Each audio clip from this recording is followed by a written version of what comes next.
set our motivation of bodhicitta. We can do this tonight by just bringing to mind the fact that all sentient beings simply want to be happy and don't want to suffer. In this way, every being is just like you. Look at your own life and how much you are guided by that fundamental desire to avoid what is painful, difficult, challenging, to be attracted to those things that are easier, that are more pleasant, enjoyable, that bring some level of happiness, albeit temporal. The Buddha says that we are all ideally seeking a greater happiness, a deeper happiness, and then complete freedom from all suffering. Those sentient beings have this fundamental desire. They are thwarted in achieving it. They simply do not yet know the means. In this series of classes, we're working with Nagarjuna's teachings that give us the exact key to ultimate happiness, ultimate well-being. By realizing emptiness in a direct and very profound way, we can begin the process of removing all the causes of our own suffering, and moreover, with the motivation of bodhicitta, working towards complete enlightenment, Buddhahood. Once more, most beings don't have an awareness of this wisdom of emptiness. And this is why we have to continually dedicate ourselves to their welfare.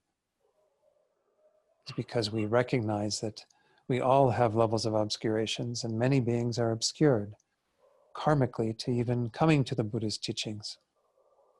This group of people gathered here tonight, again, just a very, very small fraction of the human beings in this world. And then when we include the animals in this world, as well as all the beings in all the other realms of existence, we can see that there are very few people indeed who have found this path that leads to liberation and enlightenment.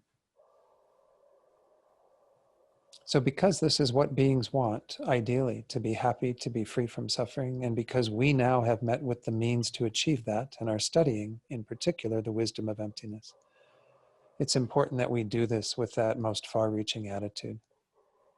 We do this with bodhicitta, with the sincere desire to develop your own capacity, your own abilities, so that you then can skillfully guide all sentient beings, even if it is by yourself alone, to the state of complete enlightenment. This courageous, compassionate motivation that is imbued with a deep regard for all beings and a sincere wish to benefit them as best as we can. So cultivate that mind of bodhicitta for your motivation tonight, so that everything we do becomes a cause for that result, your own enlightenment, and therefore the enlightenment of all beings.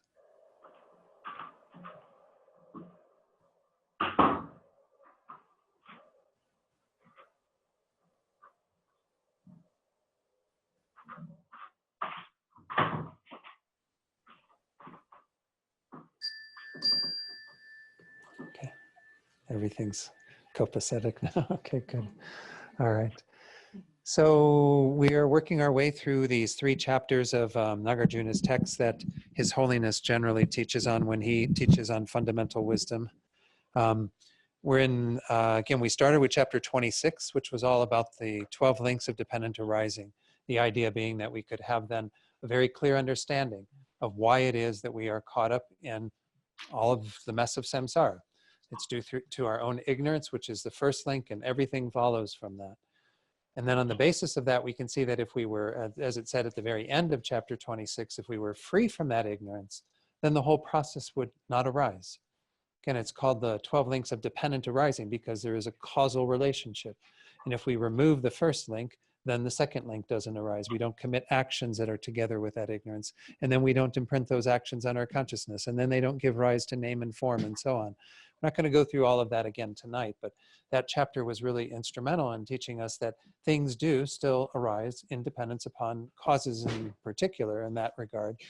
But we also saw that dependent arising has a much deeper meaning, and that's what we're exploring in terms of this next chapter, chapter 18, that we began last week, when we come to understand the wisdom of emptiness, which is the ultimate truth, how things actually exist in their deepest nature, when we do an investigation beyond just the superficial kind of way that things are established, which is really just by nominal existence, as we saw when we discussed that. So we only began this chapter last week and got into verse 1. That's on the first page of the text that you have there. If you don't have a text, if someone next to you could share, that would be ideal. And we can make some copies after the class if you need them. So again, I gave the prelude to this, is that what we're talking about in this chapter in particular, at least in this beginning part, is the elements of what's often called the fourfold reasoning. There are many techniques that the Buddha, well, a number of techniques that the Buddha taught as to how to realize emptiness. And one of them is the technique of dependent arising, by seeing how things actually exist. We talked about that a bit last week. How if we establish how things actually exist, it negates any fictitious way of existing. And the fictitious way that we think things exist is what we've been believing in since beginningless time, that things have an independent, substantial, intrinsic, inherent existence, that they exist from their own side, self-established. But when we come to understand dependent arising, we see that they are actually dependent upon many factors, their causes and conditions, their parts, and in the end, just mere designation, mere imputation. So dependent arising is a major theme that rides throughout all of Nagarjuna's texts. In this chapter in particular, though, Nagarjuna is using the self, the person, as the object of analysis to see that an independently existing self doesn't exist, that an inherently existing self doesn't exist. And he's using the technique that we again call the four-point or fourfold analysis. The very first point being that we have to be clear about what this sense of self is like. We have to understand what it is that we're searching to negate. We've been believing in this sense of self since beginningless time, but at times it's very subtle. Other times it's very coarse. We can see it much, much more. It becomes more prominent in our minds. They often say that this very first step is to think about a time when you were feeling falsely accused, or where you came close to perhaps losing your life, or something that where there was a strong sense of self that arose.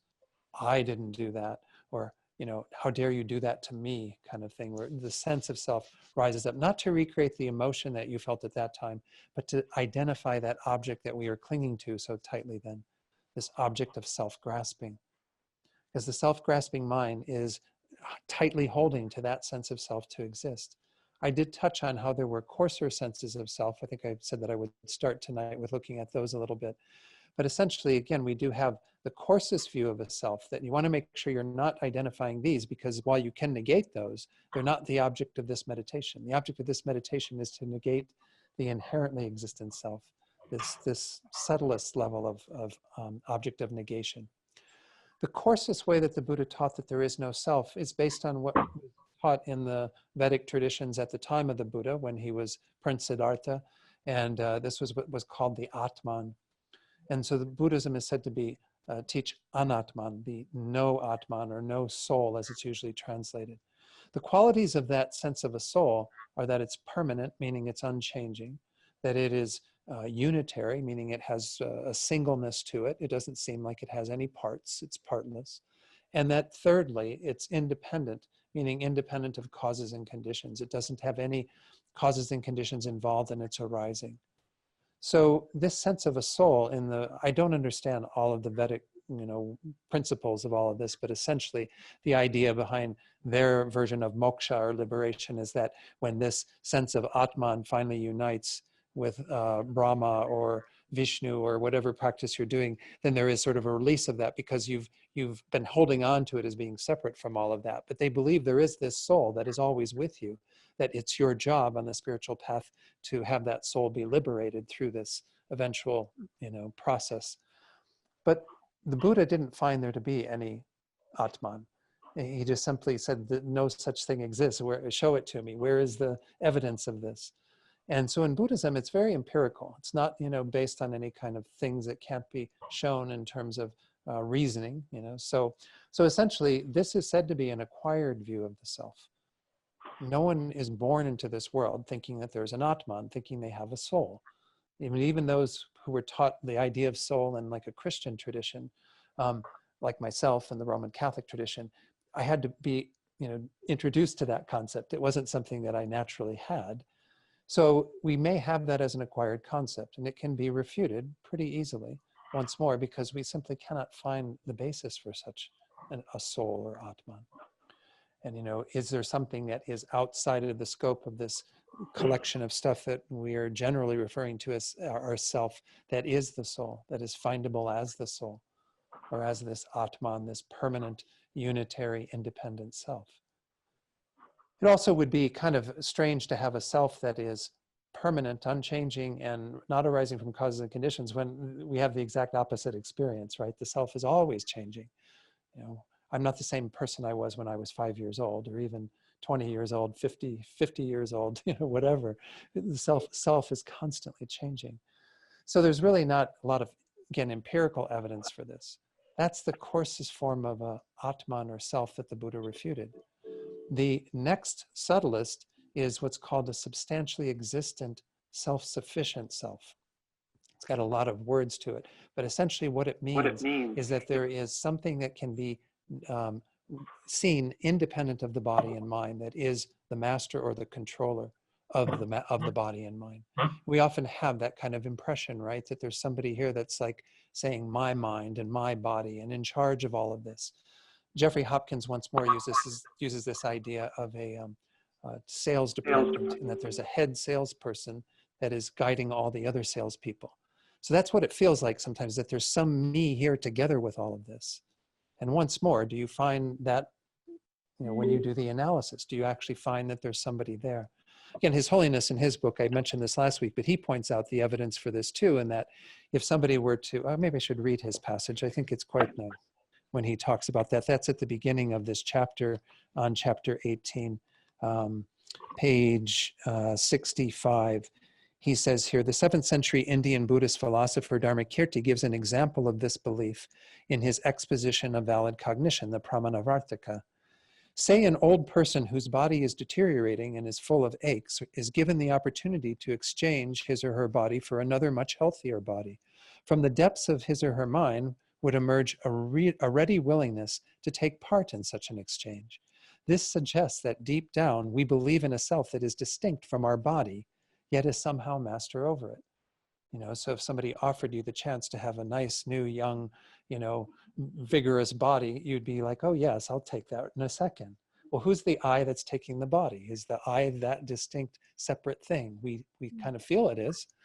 Similarly, if a person with a poor memory or some other mental deficiency were given an opportunity to exchange his or her mind for a fresh one with superior cognitive powers, again, from the depth of the heart would arise a real willingness to enter into the transaction.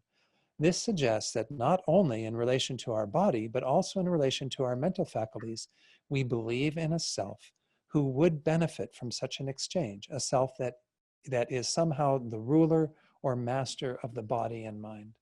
So again, that was pages 65 and 66. We all have this innately according to Tsongkhapa, whereas again, the previous one you have to acquire.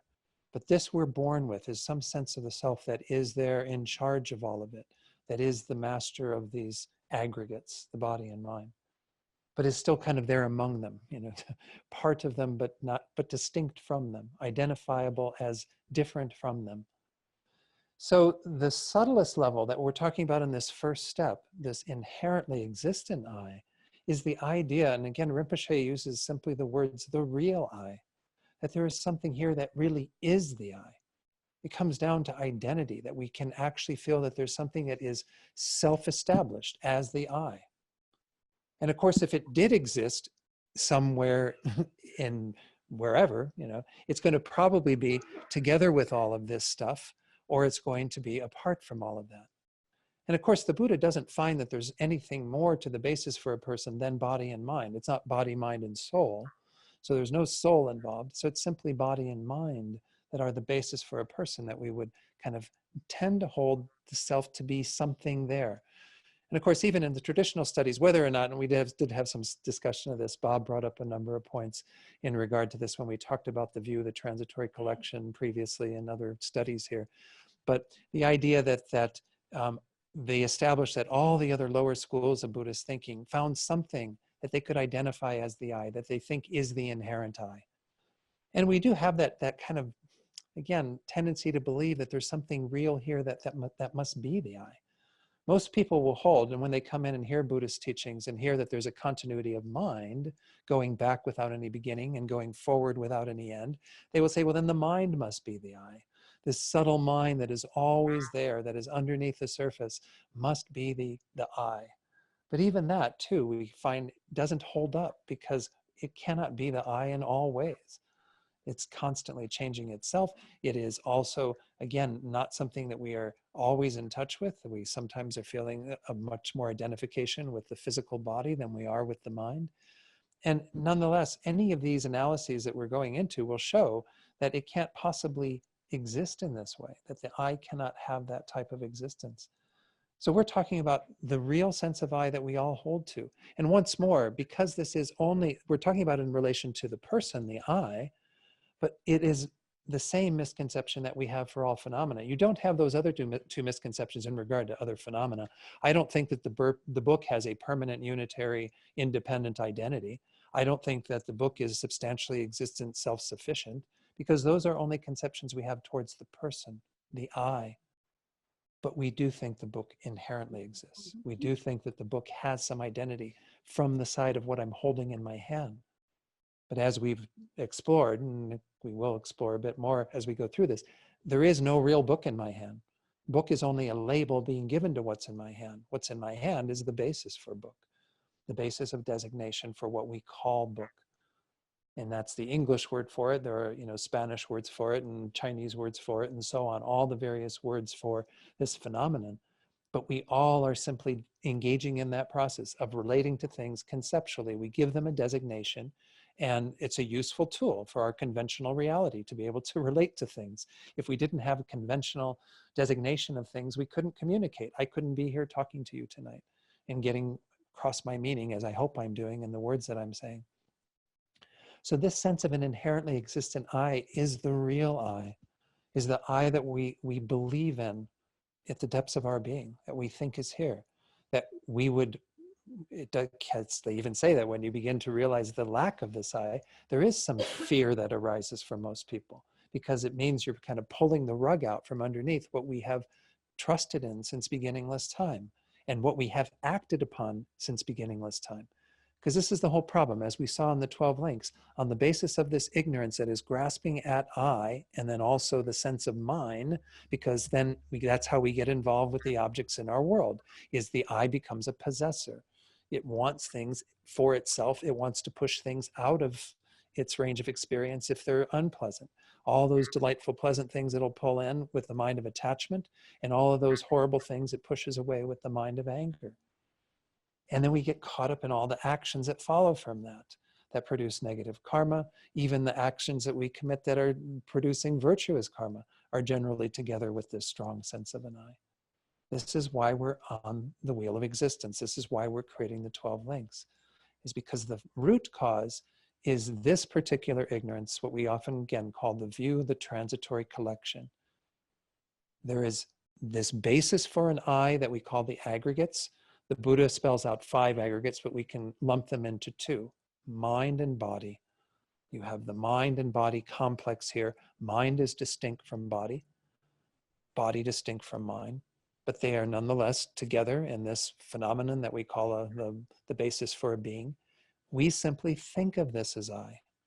There's a thought of I. That's why we say there's nothing but the mere I, meaning merely imputed, merely designated, nothing more than that. But then on the basis of observing that I, we have a view of that I as being inherently existent, as being real, as having a substantial reality that is beyond what is there. There is no substantial reality. There's no objective reality. Reality is simply merely designated, merely imputed, merely labeled. So it's on the basis of the strong sense of I that we engage in all these actions. So the very first step of refuting that I is to get really clear about what it is, to really get intimate with that sense of I. And that's why, like I said, they encourage you to think of times when that I arose very strongly. It can even be with stronger positive emotions. sometimes when you're in love with someone, right, and you feel that loving relationship, like the first time you fall in love, there's a strong sense of I, obviously, right, that arises from all of that reflection of that other person's adoration, you know, whatever of you. So there can be positive emotions, but we do feel it quite strongly when there are negative emotions, because those are stronger emotions for us generally. So think about a time when that happened and not recreate the whole event in your mind. Just think about what was the I feeling like at that point. And as I often point out, to me, it almost feels like it's pretty concrete right here in the center of my chest, as if there's, you know, some person there, something that's substantially established, it's really established. But we're going to go looking for it to see if it exists. So the first step is, again, to identify that, to make sure, again, that you aren't working with a coarser view of the I, but that you're getting down to the subtlest level of I.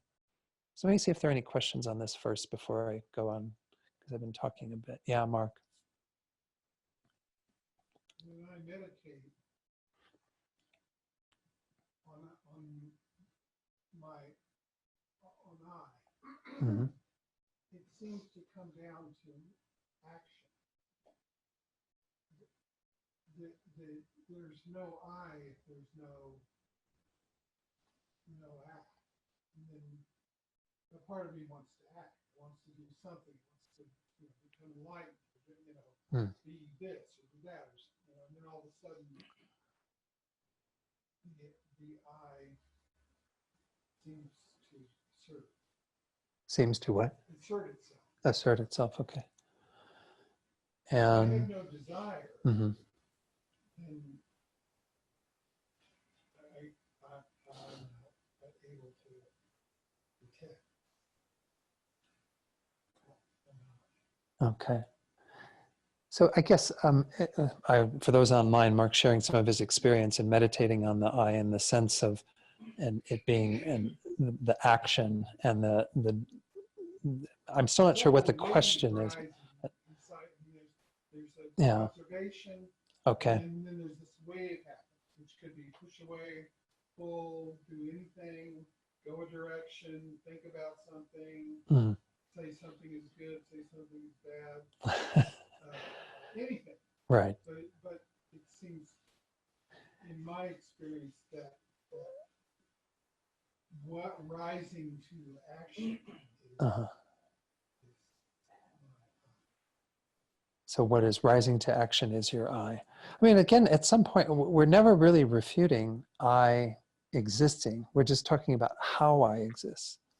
And so there are some things that you were touching on that I would say, yes, if we refute this sense of an inherently existent I, then there will be a healthier response to what's going on. We won't be so reactive to things, won't be doing things, acting out of that ignorance.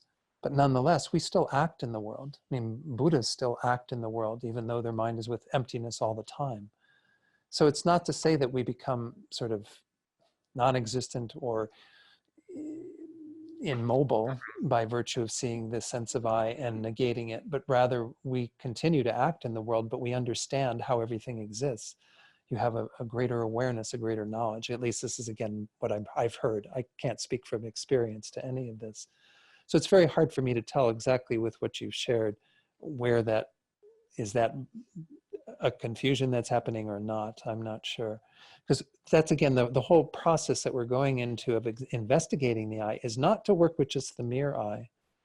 As Rinpoche often points out, you can refute the mere I too as existing inherently, but that's not the point. There's no problem. The mere I never is held to exist inherently, because when we know it as mere I. The problem is this fictitious sense of I. That's what we have to get really clear on in this first point. So we're not simply going in and refuting the I, we're refuting this real I, this strong sense of I that we believe is there. Now, again, it mixes so much with the merely imputed I that it's very hard to isolate out that fictitious part and leave behind what is merely imputed, because we don't, even though we use the terms merely imputed, I don't think we have a good grasp on what that really means.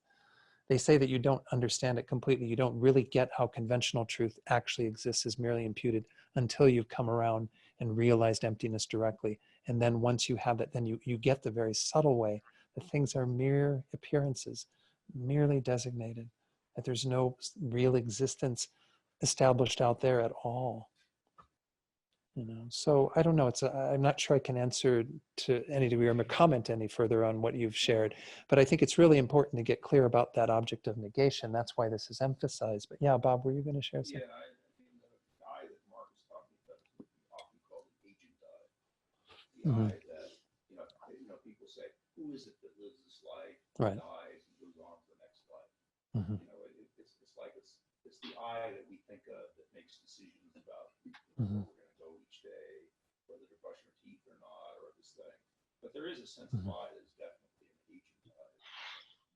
Right. Right. And I think that agent I can probably be looked at both ways that you're talking about. Sure. It can either be looked at as inherently or as merely a label. Mm-hmm. But I think for most people, there is a real sense of I being an agent. Yeah. Oh, for sure. Yeah. So Bob was just pointing out that again, we might call this the agent I or the actor I. The idea being that this is the I that acts, that does things in the world. And as you're pointing out, in line with what I just said, it can be either way. We can hold that I to inherently exist, or with knowledge and wisdom, we can hold it to be merely imputed, and we would still act. I mean, bodhisattvas still act once they have the wisdom realizing emptiness. They don't, doesn't cause them to not act at all. It just means that you act knowing how things actually exist. So, yeah, is there a question? Well, where do they act from? From their mind? Well, sure. I mean, actions come from the intentions of beings, the movement of the mind that is influenced by what's going on karmically in the mind of that being. So a being who is greatly familiarized with the deeds of a bodhisattva, with engaging in the paramitas, would then act in a particular way. A being who is, influenced by, a malicious mind, harmful mind that has been going on for time will act in that way. So it's all conditioned to some degree, karmically conditioned, but the action is coming from the thoughts of that being. And those give rise then to what they say, what they do, how they are in the world. We're a product to a large degree of our minds, which are karmically conditioned. But again, that doesn't mean that they're determined, that we absolutely will always act in the same way, because once we are introduced to teachings about how to, have different thoughts, how to be influenced in different behaviors, then we act from that. So, yeah, good questions. Yeah. So again, this is something to work with. This fourfold analysis is really an important part of the teachings on realizing emptiness. Studying dependent arising helps you to keep from falling into the extreme of thinking things don't exist at all, because we do have to avoid that extreme of nihilism. But we're so tightly held in the other extreme of existence, of holding on to things in an eternal way as if they're really real, that we have to be convinced to move away from that. So understanding dependent arising helps us to find that middle way, how things do exist, and by virtue of that, how they don't exist, which will help us to negate this strong sense of clinging that we have over here. But usually we need some other technique like this 4-point analysis to get us into that realm of really negating that strong sense of self that we're clinging to. It's often for most of us not enough to simply know dependent arising. It's a helpful tool, and it is said to be the king of reasonings and is quite useful. But most of us do still have to entertain these ideas of trying to negate production, as being inherently existent. That's one of the teachings that Chandrakirti goes into in his text. It's a supplement to this middle way text by Nagarjuna. Here we're looking at the primary object we're refuting is the person. We're calling that, again, there are two categories of phenomena that we can talk about the selflessness of. The selflessness of persons, which is primarily yourself, but also all other beings that you're kind of referring to when you have that thought. And then there's the selflessness of phenomena, and by virtue of that, they mean everything other than persons. Persons are phenomena, but they are simply calling it the selflessness of phenomena because it refers to books and chairs and plants and trees and all the other things in the world. But any being that you are referring to in regard to that, we analyze that being and we come to see that they're selfless, that they don't have an identity from their own side in this fictitious way that we're talking about. There is a person, there is a self in a very nominal way, but there is nothing more than that. Everything else is fiction. So the second step then, after we've identified what that sense of self is to determine where it will be if we can find it. Because the sense of an inherently existent self means it should be findable. Means that you should be able to locate something that is it, that is a exact referent of that sense of self, meaning it is full and complete in and of itself to be that. And it has to have the same characteristics as that. So a lot of the consequences we run into obviously have to do with the fact that you have differing characteristics, or if it's different, then you have to, you get contradicted in terms of same characteristics. But essentially the second step is to say, well, what are the alternatives? What are the possibilities? And the possibilities are twofold. Either that inherently existent I is going to be found the same as or equivalent to something that is this collection of body and mind, or a part of this body and mind, or the body and mind individually, or it's going to be something completely separate. Those are the only two possibilities. It's a dichotomy. Either, I pointed this out last week, right? Either Bobby is in the room here with us, or she's outside of the room. Is there a third possibility? If Bobby exists, is there a third possibility for Bobby? No, because outside the room is pretty vast, right? She could be in Timbuktu, and she'd be outside the room. But if she's in the room, that's great, she's here. But if she's not in the room, that covers the basis. We don't have to worry about all the other places. We just simply say outside of the room. So it's the same thing. It's either together with all this stuff we call mind and body, or apart from that, separate from that, different from that. So same or different. And this is the analysis that we're essentially looking at. And it's pretty complete in terms of, again, logical ways of thinking and looking at these things, analyzing. The third and fourth steps are then seeking in both of those places, or looking at the consequences of each of those places. So this is where we're looking at in the first two lines, is that third step where we say, let's go ahead and read the first two lines together. If self were the aggregates, it would have arising and disintegration. Now, again, the self does arise and disintegrate, as do the aggregates. Things. These are the properties of all impermanent phenomena, all caused phenomena, all conditioned phenomena. Is that they arise, they abide, they disintegrate. They go through this momentarily. This is what we mean by impermanence: is everything is momentarily changing. The point here is that primarily it's emphasizing at either end of the spectrum of this continuum of a being.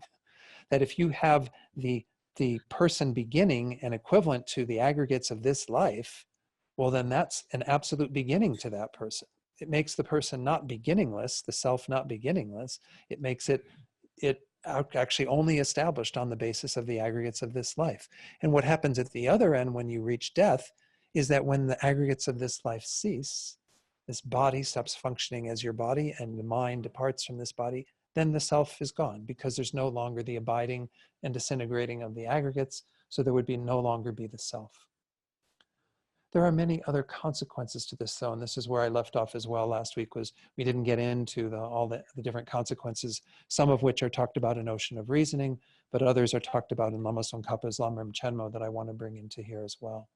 So this is where we're at in this process. We've identified the sense of self. Again, it isn't part of our text, but it was spoken of frequently in the chapters that preceded this that we aren't studying.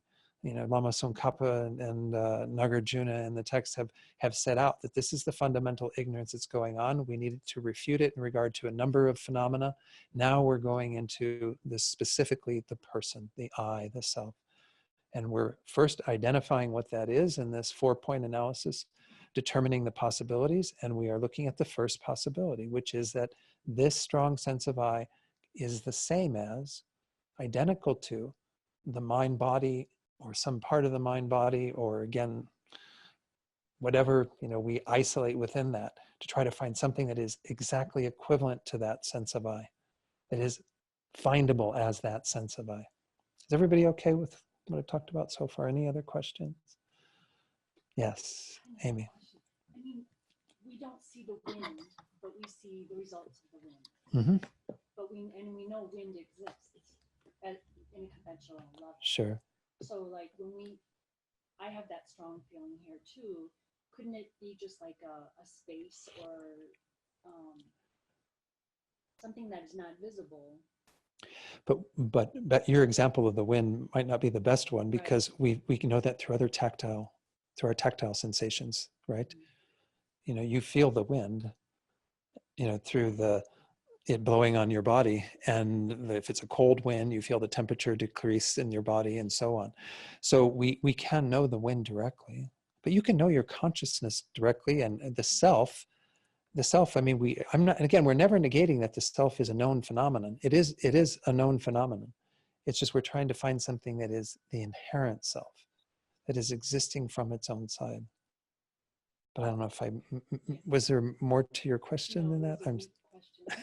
No, these are good questions. I think it's good to, one thing I want to read before we get into this, actually, there are some teachings that Geshe Tenzin Temple, who was the other Geshe who was at the master's program when I studied over there. He wasn't the main teacher, not my teacher, Geshe Jampa Gyatso, but he was the secondary teacher, and he taught on some of these chapters of Nagarjuna to the master's program group that came, not the second one, I think it was the third one, perhaps, yeah, in 2011.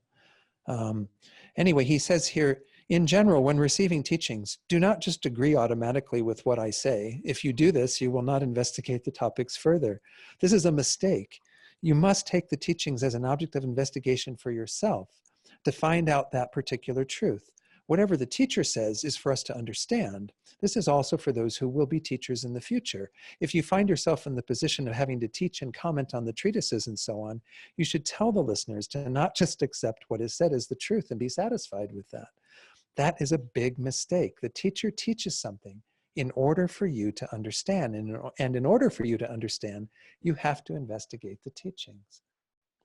So this is really important as we go through this. And when these thoughts come up and we go, well, but this is trying to entertain a doubt or to find, these are important to bring up, important for you to find for yourself.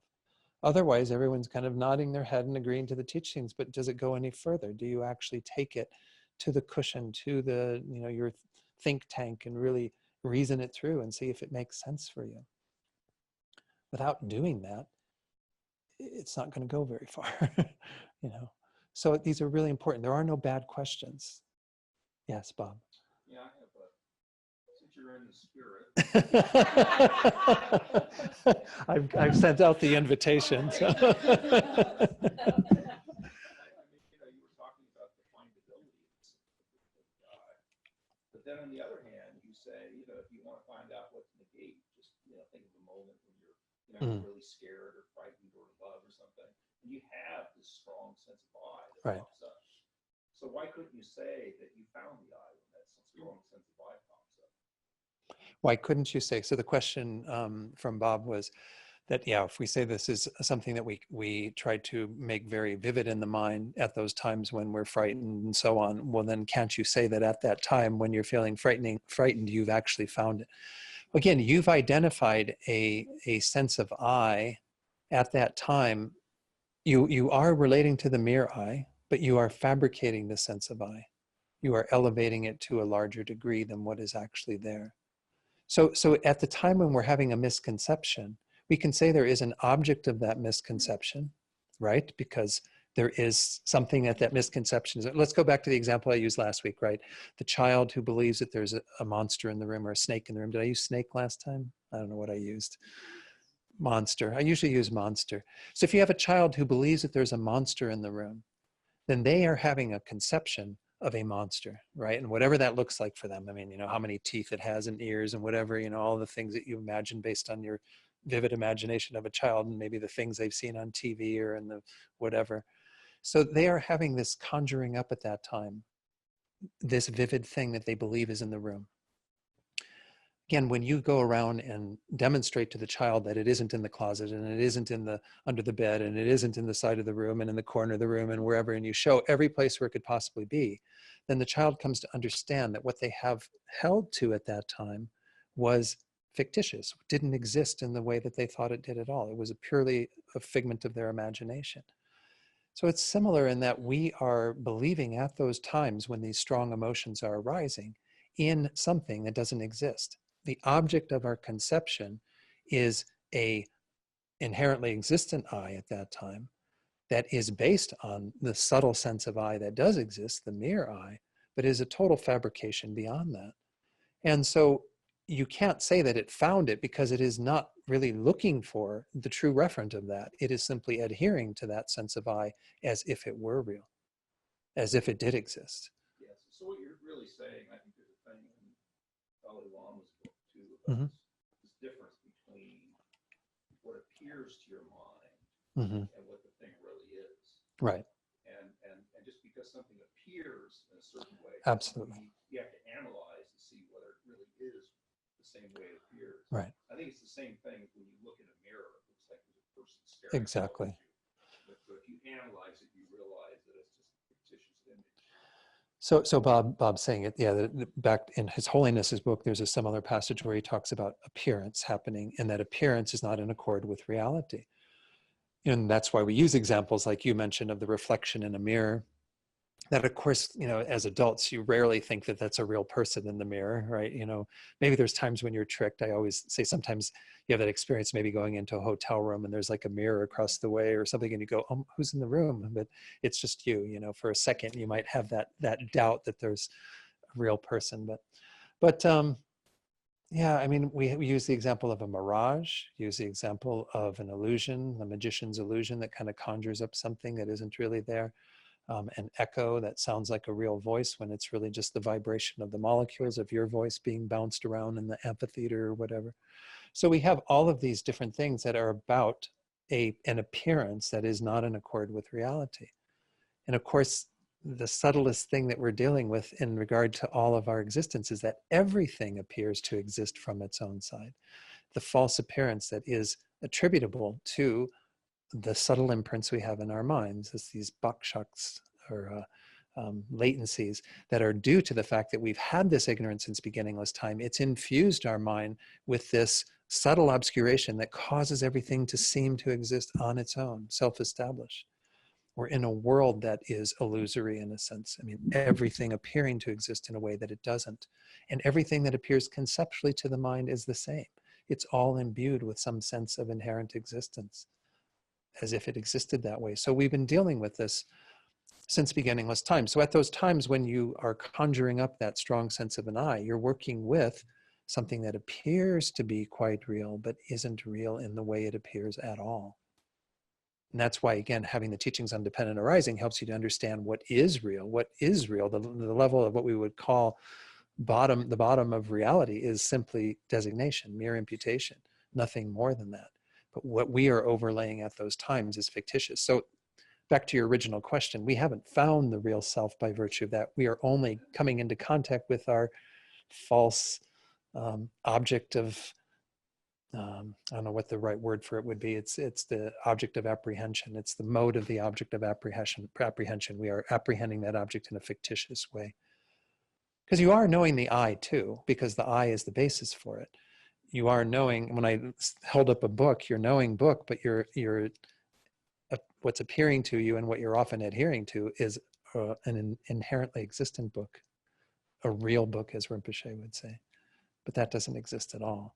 So only finding it by virtue of your conceptual mind when it's in error isn't finding it. It's the problem, I guess is the best way to put it.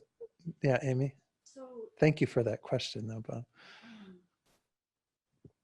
is the fullest way to practice against feeling like you have a self, Mm-hmm. waiting for like a moment of anger or any kind of strong emotion, and at the same time remembering that it's just part of an aggregate? Or would that be like the fullest way to practice that? Or what's a good way to practice negating that definite I? So again, I would say the first steps are to do what we're doing here, which is to really analyze and make the analysis strong, and then to do that repeatedly on the cushion in a space where we're not confronted with reality. We might even think about times, again, as we're doing here, when the strong I was there, and trying to apply this analysis so that we can see that what we were adhering to was fictitious. It wasn't real. But then at those times when we're out in the world and we are confronted with things that trigger strong afflictions, to try to pull it back to that place of the I that is reacting to that, to go back to that place of what's going on here, because I'm obviously overlaying a sense of self, because otherwise I wouldn't be reacting with a mind of attachment, with a mind of anger, with whatever's going on. But again, these are steps that I'm not sure when I pointed this out, sometime recently. I don't remember what classes anymore. It gets hard to keep the thread going when you're teaching a number of different classes. But for most of us, there's a number of steps that even precede that. Even though we're kind of getting familiar with emptiness, it's hard to apply this ultimate antidote at the time when an angry mind is arising, right? Because anger just starts getting carried away with us. So what might be more advantageous is to work with the temporal antidotes at that time, which are not the wisdom realizing emptiness. It's different thoughts that we can introduce once more through our meditation and study that help us to see things, frame things in a different way. So in the case of anger, the example I often use is when we see somebody who's accosting us, upsetting us, we try to see them through the lens of they're dealing with their own deluded, crazy mind. Frequently, they don't even have the tools to work with. They become more of an object of compassion than they are an object of anger or hatred. And so if we can change those sorts of thoughts, they give us a little more confidence in working with them. And then eventually you apply the ultimate antidote, you know. But the first line of defense for most of us is just to stay out of the way, you know, get away from whatever it is that's triggering us as best as we can, have some sort of either mental or physical distance, because it's very hard being around those objects when we haven't trained. Once you've trained a bit in the temporal antidotes, then you can apply them as needed on the cushion as well as in your daily life.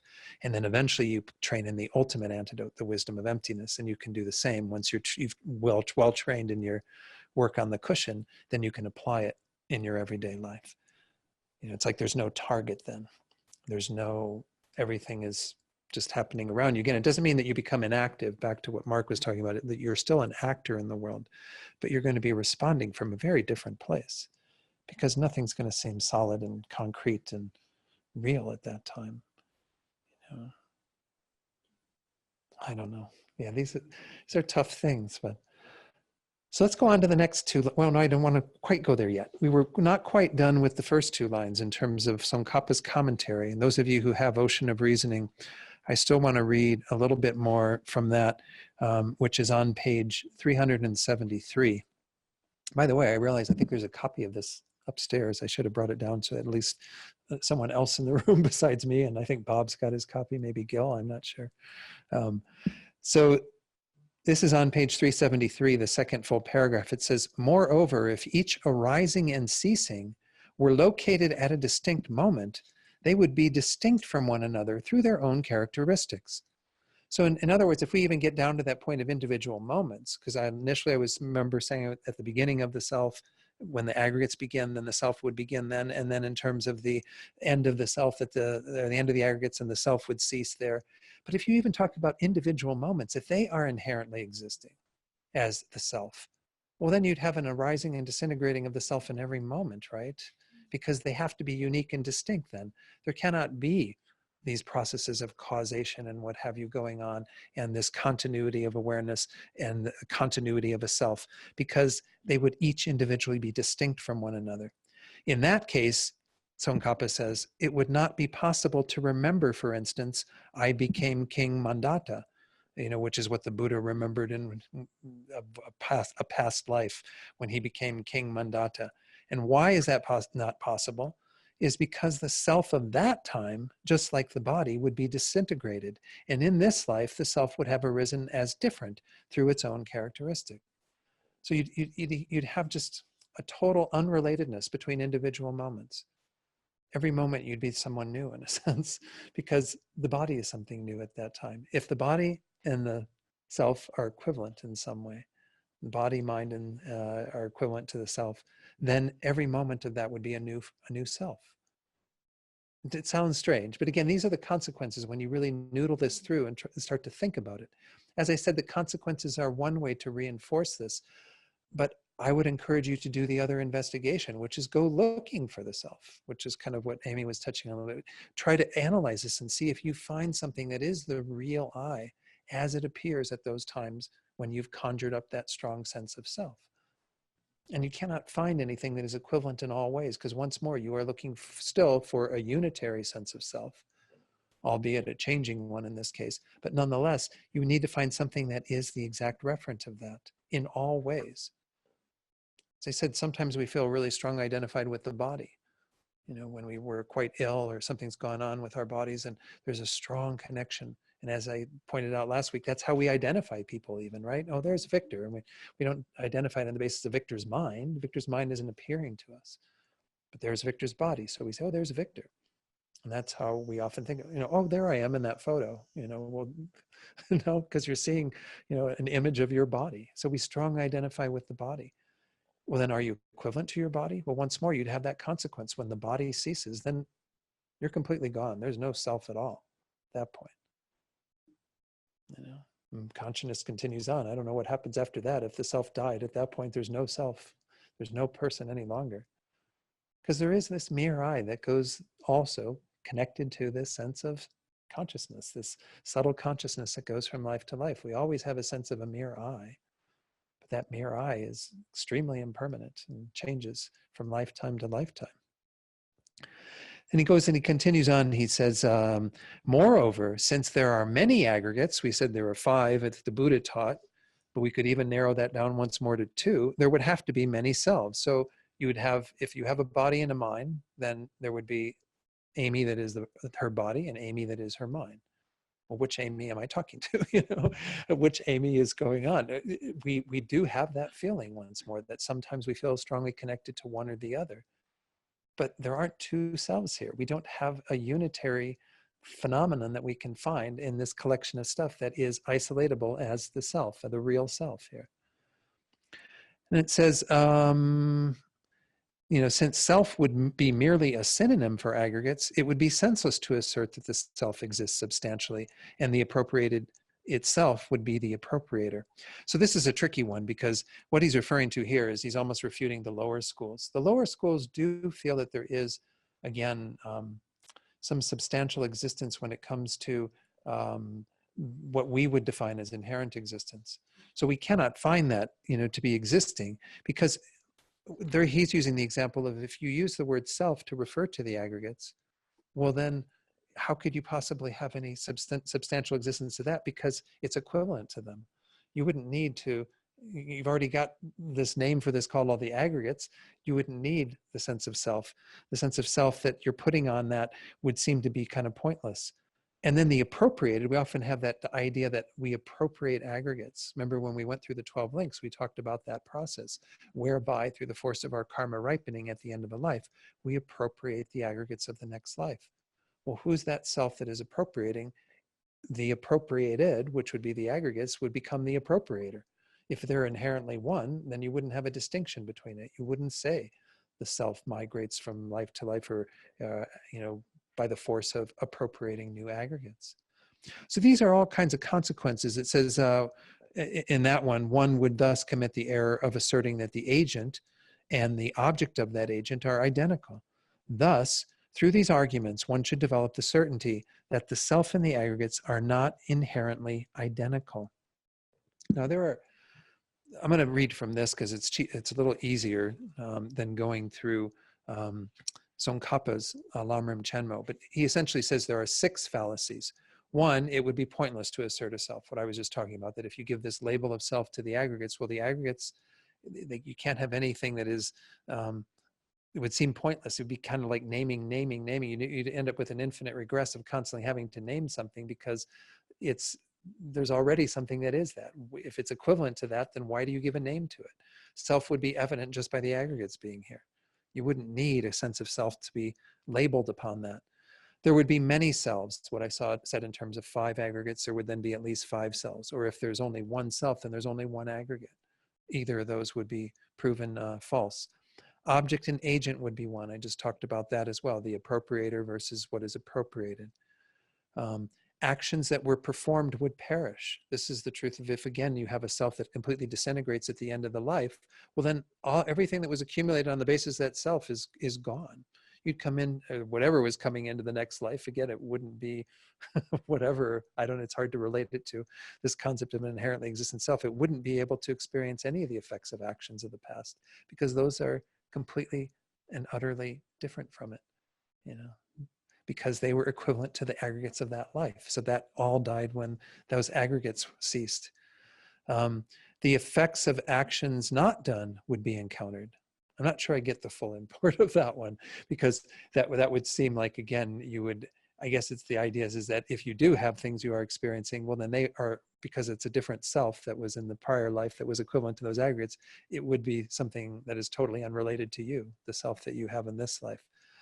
I don't know, these get to be really a bit mind twisting. And the statements by the Buddha about remembering past lives would be invalid. We saw that about the King Mandata. So that you can't, everything makes sense within the idea of there not being an inherently existent self that is equivalent to the aggregates. Rather, there's once more mere designation, a mere sense of an I that we have in relation to these changing aggregates. Now again, without a doubt, you do appropriate new aggregates in terms of your body and even in terms of your mind in regard to grosser levels of consciousness. But there is the thread of this subtle consciousness that goes through all of these lives. But once more, you cannot equate that to a self because it would have to be the self in all ways. And it isn't, right? As we've shown, because we have a sense of self that can be very tied into this body, tied into the other aggregates. Whereas this continuity of consciousness is not something that is always held to be the self and can be identified as the self in this empirical way. We cannot find it to be the self in all ways. So there are a number of refutations that are used, again, in the consequences, but as I just pointed out, go looking for it. Go see if you find something. Pick apart the body, pick apart the mind. I would say for most of us, although we do have a strong sense of the body, we tend to think that there's something mental here that is the I, something in the mental domain that is the I. And yes, I mean, we do impute an I, there is the thought of I, but that thought of I is not in any way equivalent to the I.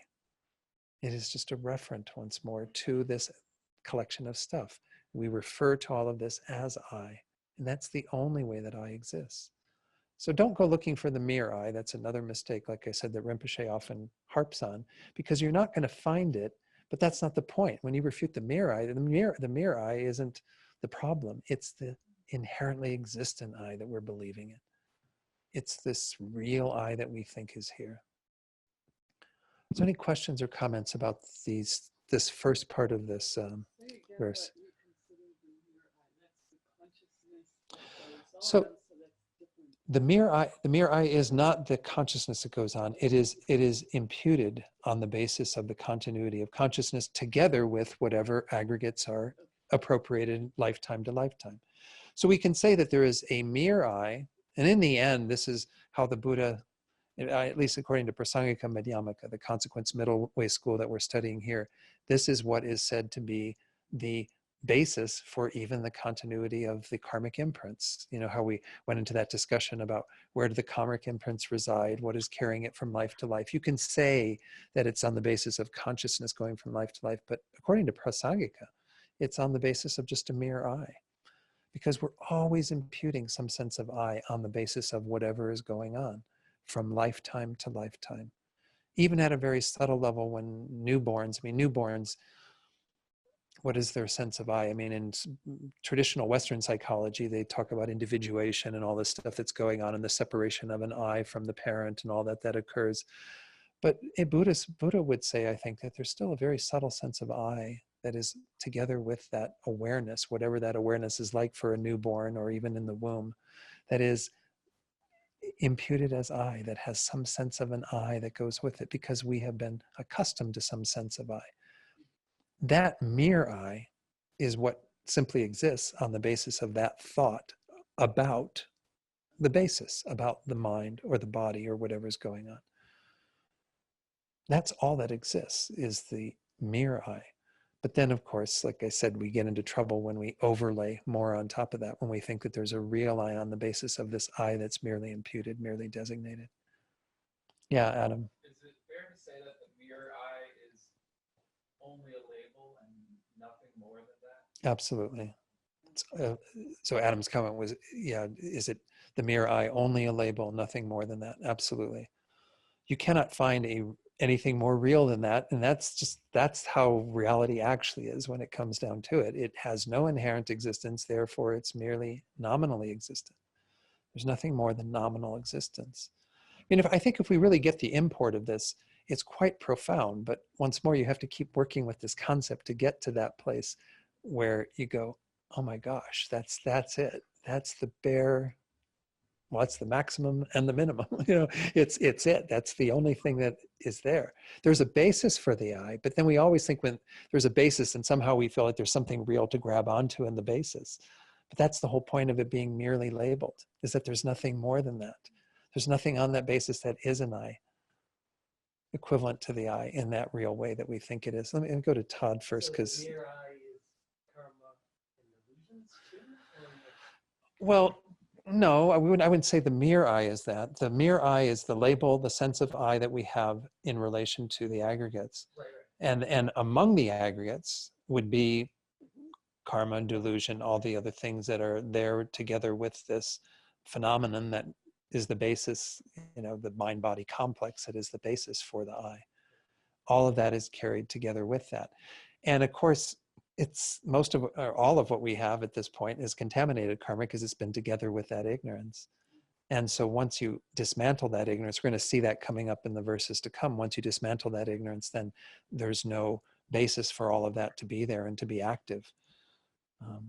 It's all been carried from life to life by virtue of us having that ignorance. But the mere I is just simply, again, a label, a sense of I that we have in relation to the aggregates. There is an interdependence between them. That's why they two are, it's a dependent arising at that third level, the mere imputation of I on the basis of a collection of aggregates. There's nothing in the collection of aggregates that is the real I. Yeah, Bob. Yeah, I was just going to say that the mere I is the way we normally operate in the real world. You can sort of see it. Yeah. Like let's say you had a friend of yours who was 5 years old or something. He's your best friend at 5 years old, and let's say you completely lose track of them, and you meet him when he's at 80 years old, and he's had Alzheimer's, and his personality is completely changed. If you met him again, the only way you would know who he is was by that label of that name, because he would look the same, his personality would be completely different because of the Alzheimer's. It would just be a label that he's carried through throughout his whole life. But other than that, there would be no identity that you could find that could tell that this 80-year-old man was the same guy that you had as his best friend at 5 years old. That's a good example. Pardon? That's a really good example. So Bob was just saying, yeah, if you had someone who you knew when you were quite young and you saw them again at 80 years old and they had Alzheimer's, didn't really have that strong sense of who they were anymore, you would still think of them as that person, but you recognize it's really just a label. It is how we kind of go about it. It's instrumental. I mean, this is with everything. It's instrumental in how we know our world. Everything that exists is merely labeled. Whether it be a person or whether it be a chair, a desk, whatever, we have all the phenomena that exist. But there's nothing in any of the bases for those designations, those labels, that is equivalent to the label, that is concretely the label. Again, but we're mostly looking at, once more, our fictitious way that we think things are real in that way. We think they are substantially established. There's the mere I that is labeled on the basis of the aggregates. These two, again, are separate phenomena. I labeling to the body and mind, but then we think that I exists in this real way, meaning that it does have this substantial reality. There is something that is it. It is findable. It is locatable. It is self-established. It doesn't require my conceptual thoughts to be involved in its existence at all. So nonetheless, we are using it all the time, as Bob's pointing out, but we don't have the awareness of it all the time. Most people, again, buy into things through the force of their ignorance. We can say pretty much all people, other than, beings that are Arya beings, superior beings that have studied this really strongly. They have a strong sense that everything is real, that the whole phenomenal world exists in this fictitious way. And they are imbuing that every day, that level of reality. And it doesn't exist that way at all. Did you have a question, Adam? You had no? Oh, okay. Probably Or just comment. further confuse things. I don't know. I mean, again, we always have to be just doing whatever goes on in our heads. It's a part of the process, you know, whatever we're encountering in terms of our own analysis, our own investigation of this topic. It's a pretty profound topic, but yeah, noodle it through, work with it, and see what comes up. But shall we go? Oh, one more. Yes, Amy. Question. Sure. So, when I sit down to go through like aggregates and my mind and to see if there's a self, right? Just as I sit down, I think I know there's nobody. But I mean, is it still worth going? Sure. Should I, you know what I mean? Yes, yes. It's like I know the answer, but should I still do the exercise? So yeah, Amy's question about if, even though you know the answer, should you still do the exercise? Because if you've been ingrained with this concept that you're not going to find the real I, well then why go looking for it? It's an important part of the process, you know, to actually do the investigation, because again, and the strength of the impact often has a lot to do with that first step. And that's why I pointed out last week even that they say if you get the first step right, then the rest of it falls right into place and you get it quite quickly. But I think this is the challenge, is to really conjure up that strong sense of self and hold on to that and make that what you are definitely refuting, because it is without a doubt present every time you have a delusion in your mind. Without a doubt, every time. And it is probably present a lot of the other times too. So Tsongkhapa says that we can have, I mentioned this previously, I think, 3 different ways that the I is appearing to us, or that we're conceiving of the I. We are conceiving of the I as without any qualifications, which happens occasionally. Like when you say, I'm going to the store, you know, like we're not really thinking about it being merely imputed. We're not thinking about it being inherently existent, because there's not a lot of delusion arriving. And of course, if depends upon what else is going on in the mind. But if we're just simply saying, you know, I'm going to the store, Amy, I'll be right back. Well, then that's just a statement, and it's not qualified in any way as having any strong adherence to a sense of self. But then a lot of the times we have that strong adherence present, that ignorance present, that view of the transitory collection present, that is grasping at the I as if it were real. And it's certainly, as I said, every time you have a delusion present, without a doubt, it is there. Okay. The third way, you don't really have appearing or conceived of so much until you've realized emptiness to some degree. And that's it as merely imputed. Because even though the first one isn't qualified, it's not getting it as merely imputed. It's just simply in a very I don't know what the right word for it would be. It's not one way or the other. It's not together with ignorance, but it's not together with wisdom. It's just purely a conventional mode of looking at the I, but not really understanding conventionality in its subtlest way. So for most of us, you know, we do have to conjure up to some degree that strong sense of I, because it really is something that is present quite a bit of our lives. I don't, you know, yeah, the times when we just have a just saying I'm going to the store, that sort of thing. Well, certainly it's not present then, but we quickly go into this mind of ignorance. As soon as we get to the store and we start seeing the things that we want, you know, that looks really delicious, you know, and our attachment starts rising and whatever, all those kinds of things. And immediately the I is there in this fictitious way. Well, isn't the I there just because you're sitting there going, I'm going to find the I? You have to be thinking. But again, what Mark's saying isn't the I there, even when you're saying I'm going to find the I, or I'm looking for the I. Yes, the way that the I exists is always there. But the way that it doesn't exist, we have to refute. So this is the tricky part, is to peel away this part of it that is the fiction, have that be what we're refuting. And it keeps intact the I that is there in a very subtlest way, which is a merely imputed I. But this merely imputed I is not findable. This I that we think is that we are adhering to is fictitious is definitely not findable. You know, and that's what we're trying to refute by looking for it. You don't want to go looking for the mere I, because mere means it's not inherently established. There's no point in looking for it, because that's not one of the qualifications of a mere I. So yes, the I is always existing. This is where we have to be careful with language when we say, I'm going to look for the I. Even somebody posted on Facebook once, be careful, kids, with your meditation on emptiness. Someone's going to put an I out that way. You know, the I that we put out that way is this fictitious I. We don't ever put out the mere I. You know, the mere I always exists. even a Buddha, as we could say, has a mere eye. I mean, a Buddha doesn't use a conceptual mind to refer to the eye, but other people would have that concept in regard to the Buddha. The mere eye always exists. The mere eye is the imputed eye, Mm-hmm. right? Exactly. So, But we the aren't. word But, is there. yeah, but we aren't operating at the level of that mere eye. We're usually operating at the level of the fictitious eye. As I said, we have brief moments where we are simply not one way or the other. We're not with ignorance, but we're not with any wisdom. But most of the time, we're with ignorance.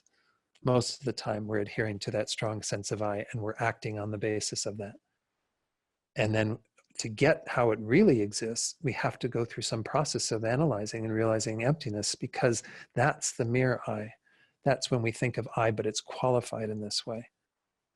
It's where we actually are understanding it to exist as mere designation, merely imputed. It's tricky stuff. So let's go on to the last step. Again, we had the first step, conjuring up that false sense of I, determining that if it exists in the way that it appears, which is being self-established, being real, then we have to find it in one of two places, either the same as the aggregates or different from the aggregates. Those are the third and fourth steps, to search in those places or to see, again, the consequences of those. So now we go to the last two lines of this verse. We're still in the first verse. It's hard to believe. The rest of the chapter, I think, gets a lot easier. But nonetheless, we are going to be dealing with some of this for a bit. What did I do with my verses? Oh, there they are. Okay, so let's read the next two lines. If it were different from the aggregates, it would not have the characteristics of the aggregates. So in the first one, we looked at it and we said, because they're equivalent, the self and the aggregates arising and disintegrating and so on would mean that the self disintegrates when the aggregates disintegrate and so on. But here we're talking about the fact that if you talk about the characteristics of the aggregates, they would be totally separate than the characteristics of the self. So even the abiding and disintegrating to some degree conventionally of the aggregates would not be happening to the self. And sometimes I'm not, I think we do have that feeling, right, of an unchanging self in the midst of a changing aggregates, right, that I'm the same, I'm a constant. But as I was pointing out earlier, I still don't see me as that constant. When I think about me as 5 years old or something, I'm a very different person than I was at 5 years old. The self is a very different self. There is some continuity of a self. But this is the idea that if you had the self as established as something, or the real self established as something that is completely separate, completely apart from the aggregates, everything that's happening to the aggregates wouldn't be happening to you. So if the aggregates, my foot goes slamming up against the concrete, on my way out of here, and I trip and fall, well, then I didn't fall. My body fell, but I didn't fall. You would have a total disconnect from that experience, right? Because whatever's experienced by the aggregates wouldn't be experienced by the I, the self, because it would be totally different, utterly different. So let's look at what Tsongkhapa says in regard to this, the consequences that he talks about. He says, if the self were different from the aggregates through its own characteristic, the self would not have, that is, it would lack the characteristics, that is, the arising, enduring, and ceasing, which characterize the aggregates as compounded phenomena, just as a horse does not have the characteristics of a cow. They would be utterly different. You wouldn't say that the characteristics of the cow, what's going on for the cow, has anything to do with the horse. They're two different phenomena. They're utterly different. In that case, there would be no self, because it would not be produced and would be like nirvana or like a sky flower. Of the two, the object and the observed object and the aspect, I'm going to use those terms, of innate self-grasping, such a self could not be the object because it is not produced. In other words, you can't find anything that is existing, that is composed, that is produced, that would be such a self, that is completely different than the aggregates, right? Because what would it be based on? You'd have this body and mind over in one corner, and you'd have the self over in another corner.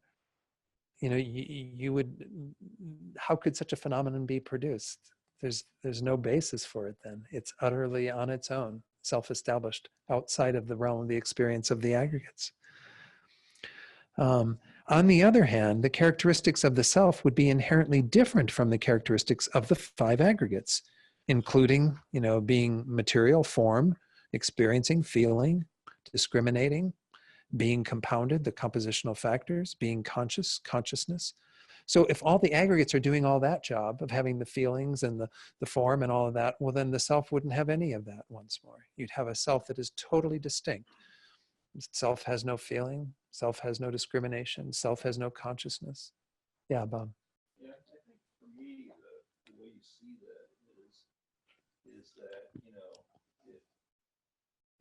you bang your head into a wall or you stumble and fall, you really hurt your body. You really have the sense of I hurt. Whereas if you really did treat your body as a possession, like, oh, myself owns the body and mind, then you could be sort of objective. Oh, this body that I own banged itself up and it's hurting. I don't think you would have that strong sense of I hurt. Yeah. Whereas, if something happens to our body, somebody hits us or something, you really do have that strong sense of I being hurt. So I think that's, to me, why you can't have it separate. Right. It would sort of go. It belies our experience, yeah. So Bob's pointing out the experience of, when the body is hurt, then we have a feeling that I'm hurt. We don't refer to it as, oh, the body is hurt right now. We think I'm hurt or I'm sick. I have a cold. Well, the I doesn't have the cold, really. The body has the cold. But if you were totally, utterly distinct from the body, then you wouldn't have a cold while the body had the cold. Sounds weird, but right? I mean, this one we don't have so much, but nonetheless, why it has to say inherently different is because they are different. The self and the aggregates are different phenomena. They are isolated different in that this is the collection of stuff that is the basis for the self. The self is the label that we put on this. That's the whole point. It can't be, they have to be different to some degree to not be inherently existent. Because if they were inherently existent, then they would be the same in that regard. They'd be inherently the same. But the idea of this inherent I, it is a different, let me go back a little bit. This merely imputed I is a different phenomenon than the aggregates. But we're looking at here, if it was inherently different. Inherently different means utterly unrelated. It's no longer the label that is given to this basis. It is a separate phenomenon, completely isolated over there, while the rest of the body and mind are going through its own thing, its own trip, experiencing being hurt, experiencing getting ill. And the I is something separate from that, never experiencing any of that, being totally separate. Yeah, Adam. I was just observing something about what Bob said. It's interesting that we say, my body, my mind, as if they're objects to be possessed, but then we get a headache, and when we say, I have a headache, we don't say, oh, the body has a headache. Right. It's like everything revolves around this non-existent, actually, I. Everything. Everything we want to do, everything we want to acquire, everything we shun. Yeah. It's all about this fiction, this fictional I. Absolutely. And so Adam's point was, again, that when we look at how we use the language and talking about my body, but then when there's a headache in the body, we say, I have a headache, in this strong sense of I. Again, but I guess we just have to be really careful, though, because in the statement, I have a headache, it can still be in that first category of a statement where it's not necessarily designated one way or another as inherently existent or merely imputed. It depends on, if it was an angry thought, like, I've got this freaking headache again today, like, really being upset and angry, well, then obviously we've got some stronger clinging to a sense of I than just the I that is merely imputed on this basis. Because we can still say logically there's an I that has a headache. But this is the whole point, is that we can say that the aggregates and the mind and the I do share characteristics, but they don't share them inherently. And they aren't utterly completely different. This is how, in the end, everything is established just simply as nominal existence. There is an I that exists on the basis of the aggregates that exist. And that's it. And these two are interdependent. And the experiences of the body and the mind do relate to the experiences of the I. But when we start clinging to that as if it was really the I, is where the problems come in. Yeah, Victor. I'm just trying to. Just trying to keep your head above water. I'm just trying to think, maybe if I could understand the purpose of identifying this inherent I, maybe I can go back Right. to difference. So Victor's saying if he could understand the purpose of identifying the I, then perhaps there'd be more fuel to doing the investigation and doing. It all boils down to what we talked about in chapter 26, which is on the basis of these false ideas of an I, these misconceptions of the I, that is why we engage in action, which are actions of our mind, or thoughts that we're having, the speech that we're having, the physical actions we're having. All of that is being propelled by this strong sense of I. If we didn't have that clinging to this I, the whole process would topple. So all of our suffering, everything that we've been engaged in since beginningless time, has been propelled by this false view of an I. So can I conclude saying if I refute both the mere I and the inherent I, then I'm getting somewhere with it? So the question is, if you refute the inherently existent I and the mere I, then you'd be getting somewhere. You don't refute the mere I. There's no need to refute the mere I. It's how things actually exist. See, there's this difference between kind of how we think things exist and how they actually exist.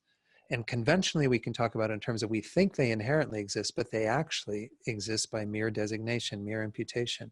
But at the ultimate level, when we analyze, we see that, yes, they don't inherently exist, but that's because they are empty of inherent existence. They lack inherent existence. But you really don't get, as I was pointing out, you don't get the subtlety of how things actually exist. They're mere imputation until you've seen the emptiness of phenomena, of the I, of whatever. Because once you see that directly and have that experience, then you come back off of your cushion and you recognize how everything appears one way but doesn't exist that way at all. So we've been buying into false appearance, and we've been creating false conceptions on the basis of that false appearance. And so that's what we're trying to negate, is that how things appear isn't actually how they exist, and how we think they exist isn't how they exist at all as well. You're trying to get at refuting all of this. And once we have refuted all of that, we come to understand that there is mere existence, mere imputation, which is sufficient enough for existence, but nothing more. Everything else we believed in is much more than, or what we even believed in with this erroneous mind is much more than that.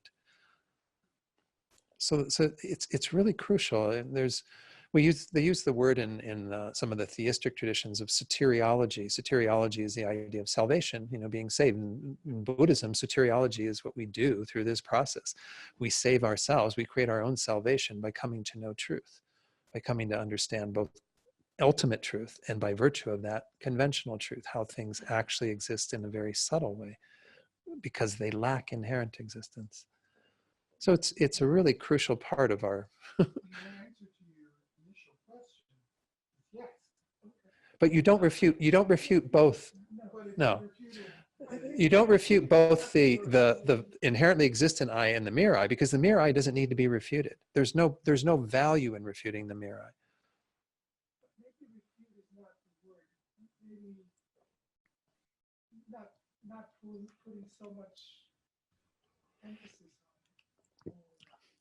But the mere I, if we really got the mere I, if we really got it at the level because we've realized emptiness and came back around to it, we would see that it is so incredibly subtle and is in no way worthy of investing anything more in it.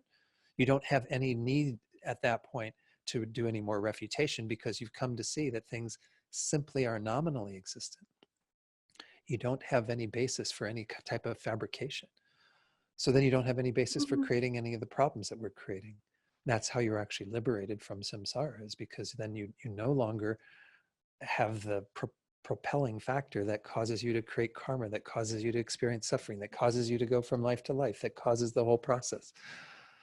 But knowing the mere I, again, we're running out of time. It's almost like 8:20 now. So Doesn't imputing the mere I also impute the entire world? sure, the whole world is merely imputed by If the. I say I as the imputed I, I'm also saying the world exists and everything in it exists and all that other stuff.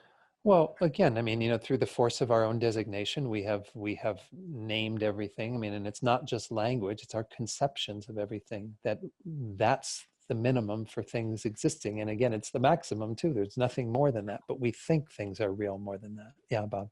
Yeah, I think going to a different type of example might be useful. example would be, if I had an enemy that was inherently an enemy, then I would have a reason to hate him and really want to do bad things to him, because it was his essential nature to be enemy. He could never change. He would always have to be enemy because he would be inherently my enemy. But if I realize that it's just a label, that at this moment of time, he's my enemy right now, maybe I get to know him better later in life, he becomes my best friend, then the label can change. He was my enemy now, but later in life, he becomes my friend. Or the same way between countries. Countries that are allies can later become enemies and vice versa. But if something were inherently had a nature that was inherently had to be that way, then it could never change. So in short, for those who are online, Bob's point, which is a very good point, that the fact that things change already belies their inherent existence, because if it was inherently existing as friend or enemy or whatever, it could never change to the opposite. So this is what it boils down to is we have to really investigate what is meant, and that's the first step, is how we do adhere to something that seems to be somewhat unchanging. There is that quality to it, but it has some sort of reality to it. It is self-established. I like this word, self-established, because it means it sets itself up. It's like, and this is how we relate to the whole world around us. It's like everything, you walk into the room here and everything seems to be already set there as what it is, just waiting for you to know it and analyze it. And we all have gotten to know we're quite comfortable with all the phenomena in our world. Somebody might introduce some new object occasionally, like when the iPad was introduced or whatever, the iPhone, these new phenomena. But as soon as you learn what they are, they immediately seem to be that from their own side. They have their own identity. They're self-established. This is the quality that we're looking for. And if they were self-established, then they would have to be unchanging. That would be one of the consequences. And we see that, in fact, things aren't that way. They do change moment to moment. Yeah. Okay, and then we really have to wrap up because it's like 8:21 now. So Billy said, refuting the mere I would be what we're currently doing right now. As in the opposite of refuting the mere I is believing in the inherent I. I don't know if it's a good comment, but I don't know that that's necessarily what. I mean, we're not refuting in the sense that when we use refutation, we're using it to mean that we go through an analytical process of negating it. Then no, but yes, in terms of our everyday life, we're not coming to know the mere I. We're constantly overlaying this fictitious I, this inherently existent I. So in that way, it's okay. But in terms of the word refutation, we're usually using it to mean an analytical process whereby we negate the existence of something. That's how I want to be using it in the context of this class. Yes, in a subtle way, we could say, yes, we're negating that. But Gil, is it something really quick? Is it quick? Okay. I was angry last week, but that's not the real me. I'm a much nicer person than that, and logic hasn't convinced me otherwise. So Gil's comment was that he was angry last week, but that wasn't really me or you, because you're a much nicer guy, but logic hasn't convinced you of that yet, or what? No, it hasn't convinced me that that's not true. That that's not true. I'm still a pretty nice guy. Yeah. Logic doesn't have anything, but it hasn't convinced me otherwise. But I'm not sure I'm getting the point. Maybe we have to revisit this. Because again, I mean, there's nothing wrong with saying conventionally that there's an I that was angry and an I that is a nice guy. What we're getting at is, Yeah, but the angry person isn't the real me. but neither is the nice guy.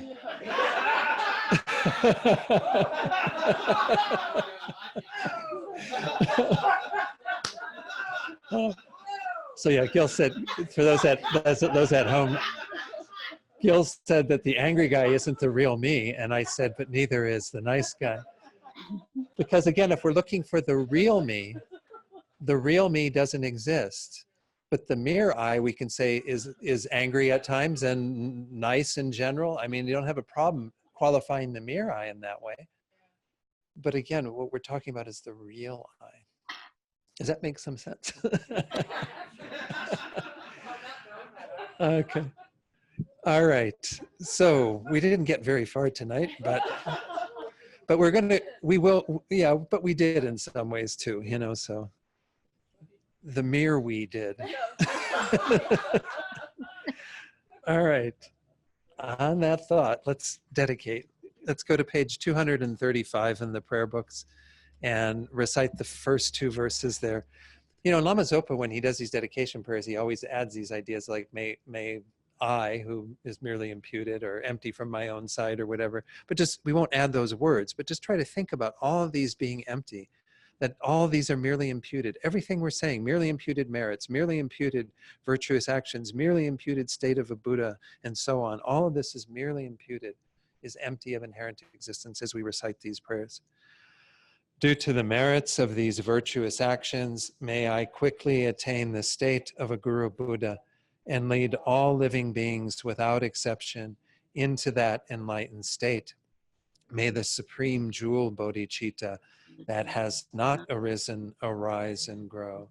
And may that which has arisen not diminish, but increase more and more. Then go to the pages where we have the paperclip, 244, 245. On 245, we'll start with this revised prayer that we do for His Holiness, according to Rinpoche's instruction, and then we'll go and do the prayer for Rinpoche. As we recite these, think that we're creating the causes for all of our spiritual guides to have good health and long lives, and for all their wishes to be fulfilled. The wish-granting, wish-fulfilling jewel, source of every single benefit and happiness in this world, to the incomparably kind Tenzin Gyatso, I beseech, may all your holy wishes be spontaneously fulfilled. You who uphold the subduer's moral way, who serve as the bountiful bearer of all, sustaining, preserving, and spreading Manjunath's victorious doctrine, who masterfully accomplish magnificent prayers honoring the three jewels, Savior of myself and others, your disciples, please, please live long. Okay, thank you all very much. So again,